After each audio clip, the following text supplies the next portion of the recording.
Hi there. When I first came to London a number of years ago, I was working in the NatWest Tower as a graphic designer, and that's where I met Neal. Now, Neal was 6'4", the size and stature of a rugby player, with a cheeky smile and very confident, and he was our print supplier for our design team. And every now and again, he'd take us all out for lunch, and I'd always enjoy his company. Now, a little while later, he asked me out and we started dating, and we were having a great time. But he'd been having these kind of pins and needles down one side and horrible headaches. He even took himself off to A&E. And when he was there in hospital, he was diagnosed with a large malignant brain tumour, which was a shock to us all because Neal had been so fit and well. But he had a long operation to remove most of that, and then radiotherapy and 6 months of chemotherapy. And at the end of that, he was given the all clear, and we were just so relieved. It meant that we could get on with the rest of our lives. And the following Christmas, Neal proposed. But only 6 weeks after our engagement, Neal fell ill again with a brain tumour. And he said, "You don't have to marry me." But I said, "Stuff the cancer.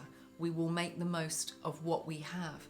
Because I loved Neal and we were, on this journey together. How could I say no? So we brought our wedding forward, and we saw it as a huge celebration of our life with our friends and family. But 5 more years of chemotherapy resumed for Neal. And because his walking wasn't so good because of the brain tumour, he'd been having falls, I ended up giving up my job finally in the city to care for him full time. And not long after that, I would say a few years after that, he ended up having a stroke and was in the hospital for 2 months.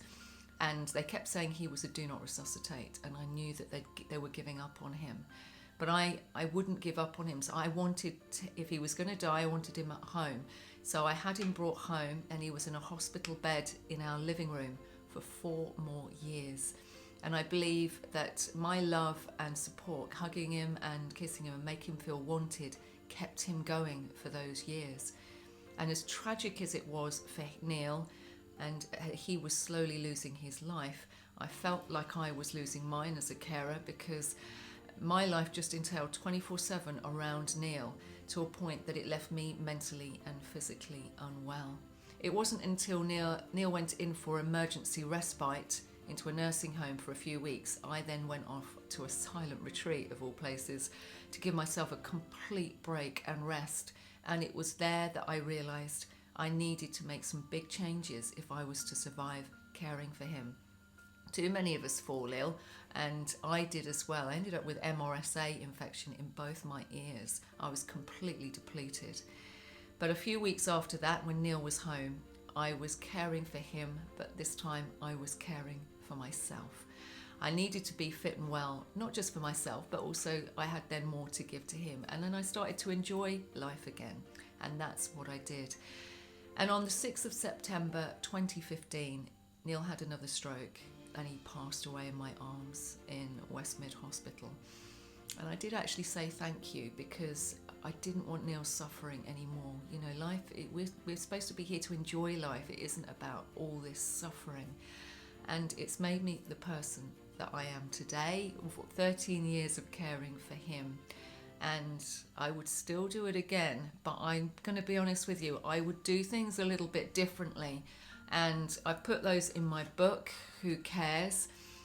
All the places where I fell and I hit the floor.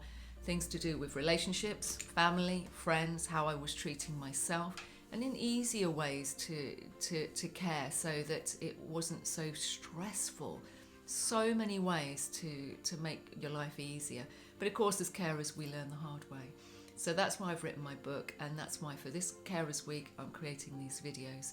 Because if you're caring for a loved one, it's time to start caring for yourself.